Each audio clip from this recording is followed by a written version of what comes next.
I'm choosing to focus on how the age difference between Michael and Hannah becomes very problematic and creates many contradictions within the film. So a scene where I found this very prevalent is when Hannah hits Michael and then lashes out on him for disappearing, which he didn't actually disappear.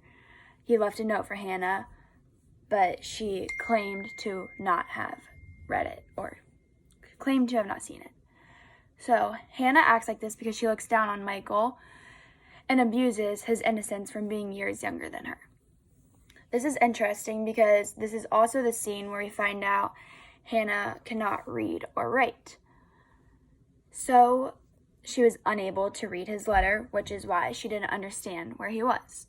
So this skill, reading and writing, is something that is taught to people at a very young age and something that they learn usually before entering school.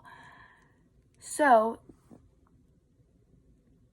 not being able to do so puts emphasis on Hannah's childlike characteristics, the things that she is trying to abuse Michael for. At the time, Michael is just confused on how to respond to the backlash from Hannah.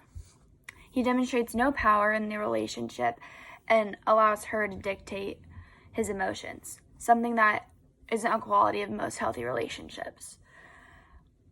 You can see how the setting and the situation that they're in has taken full control over both of their emotions as Hannah ends up calming down and sobbing into Michael's arms as she is discussing her assignment in the war and what she's supposed to be doing that she's unable to do.